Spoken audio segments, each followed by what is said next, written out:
just a mad 15 minutes for us start the second half where our naivety shone through as a young, inexperienced team. Sometimes happens. You know, I thought we were in a good place up until half time.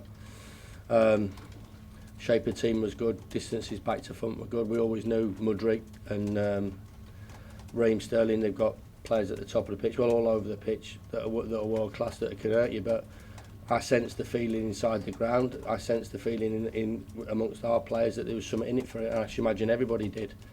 But the naivety of opening the game up, which we did, and that isn't being overcritical to them, because sort of the exuberance of youth and inexperience shone through there, because we chased the game in the first 10 or 15 minutes and just made the game big. They want the game to be big. They want you to open up. They then find the pockets of space that they did, and then they get turns, and then they get forward runners. They get Cole Palmer, Sterling, they get Mudryk, they get Gallagher running at your back four.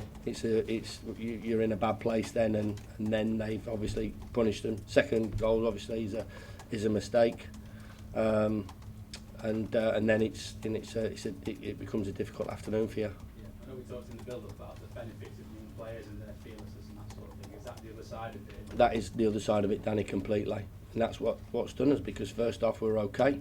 We had the balance right, you know, we had enough at the top of the pitch as well. You know, Bogle goes down the outside, rolls the ball across the face of goal. Raheem Sterling does exactly the same. Cole Palmer taps it in. We've got three waiting on the edge of the 6-yard box just to tap it in, and they didn't. So they're the fine lines and little minor details that hurt you. But they said, you know, they're learning on the job. It's a young group, and it's not an excuse. This is the group that where we're at with. It's a young group in terms of age, and it's definitely a young group in terms of Premier League experience. And you go individually, and that wasn't the players going out individually for their own benefit. It was just a decision that they made.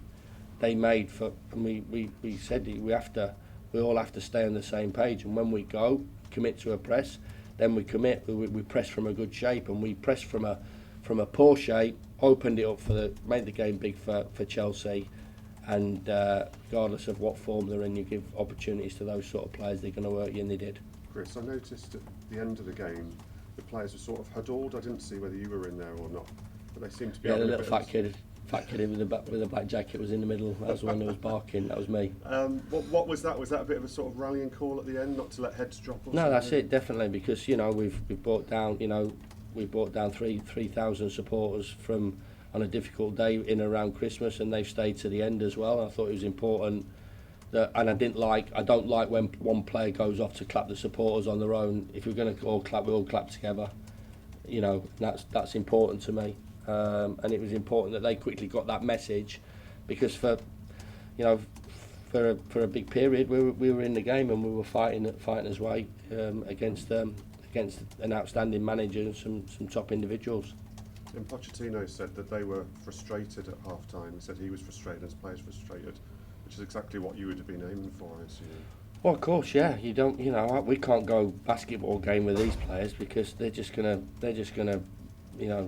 kill you with their quality. And there's a reason why these players are at a top club, even though Maurizio's still trying to find his best team. I should imagine to put his stamp on it and find out what he wants. I'm sure that'll be the case. But he's a world-class manager, and they've still, regardless, they've got some really good players, and ones that can hurt you. You know, they were hurting Man City about a month ago, so they're definitely going to hurt Sheffield United. Mondays? No? All good? Done.